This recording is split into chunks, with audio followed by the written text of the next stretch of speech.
नाशिकमध्ये हे ठाकरेंच्या शिवसेनेचं महाधिवेशन पार पडते आणि यावेळेला एसीबी चौकशीच्या फेऱ्यामध्ये अडकलेले आमदार राजन साळवी देखील उपस्थित आहेत। त्यांच्या पत्नीसह उद्धव ठाकरेंची भेट घेतलेली आहे। यावेळी बोलताना राजन साळवींच्या पत्नी या भावूक झाल्यात। त्यांच्याशी बातचीत केली आमचे प्रतिनिधी चेतन सावंत यांनी। आपला मतदारसंघ आहे तो कोकण पट्ट्यामध्ये येतो, ज्या मतदारसंघात मूळ शिवसैनिकच आहेत। मात्र अशा वेळी ज्यावेळी आपल्याला असा केंद्रीय यंत्रणांकडून त्रास दिला होता त्यावेळी मतदार म्हणून एक मतदारसंघातील मतदारांचं काय मत आहे, कशा प्रकारे शिवसैनिकांना तुम्ही सूचना देतात, कशा प्रकारे ते लोक तुमच्या पाठीशी उभे आहेत? राजन साळवी ही एक व्यक्ती कुटुंबाला माहिती आहे, परिवाराला माहिती आहे, माझ्या संपूर्ण शिवसेनेच्या मतदारसंघाला माहिती आहे, जिल्ह्याला माहिती आहे, महाराष्ट्राला माहिती आहे, ठाकरे कुटुंबियांना माहिती आहे। आणि तुम्ही अशा असलेल्या याला कोणी भीक घालणार नाही, कोण घाबरणार नाही, डगमगणार नाही। माझ्या पाठीशी माझे शिवसेना पक्षप्रमुख, त्यांचं कुटुंब आहे, माझा जिल्हा आहे, माझा मतदारसंघ, माझी माणसं आहे।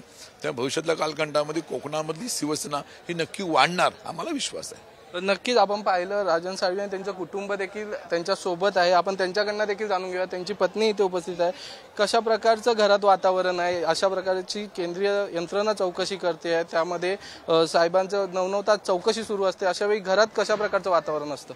नाही, घरात वातावरण खूप आमची ह्याची परिस्थिती आहे, परंतु आम्हाला माहिती आहे की आमच्याकडे त्यांना काहीच मिळणार नाही, म्हणून ते अजून खालच्या पातळीचं ते वातावरण करणार। आता त्यांनी माझ्यावर आणि माझ्या मुलावरती गुन्हा दाखल केला, कारण की त्यांना घरात असं काहीच मिळालं नाही।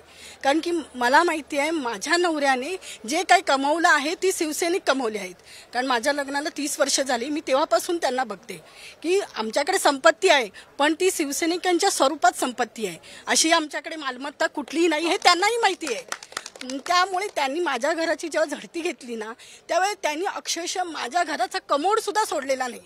म्हणजे त्यांना असं काही दिसलं, म्हणजे ते पण म्हणाले की आम्ही यांची ते आम्हाला बोलले की आम्ही साहेबांच्या घरी काय शोधू आणि त्यांना इतक्या टक्क्यांनी आम्ही वाढ देऊ, म्हणजे त्यांना 110% वाढ द्यायची होती, आम्ही काय देऊ त्यांनाच कळत नव्हतं।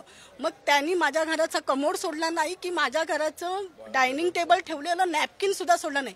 एवढ्या प्रत्येक गोष्टीची त्यांनी किंमत लावलेली आहे। मला त्या दिवशी वाईट वाटलं, खूप वाईट वाटलं जेव्हा माझ्या घराची झडती झाली तेव्हा, कारण की माझं घर एवढं उलटून पलटून टाकलंय ना, म्हणजे मी माझं घर एवढं स्त्री आपलं घर कसं ह्याच्यानी सजवते, पण ज्या वेळेला बघितलं ना त्यांनी ते सगळं करताना त्यांनी पूर्ण घराची वाट लावलेली आहे।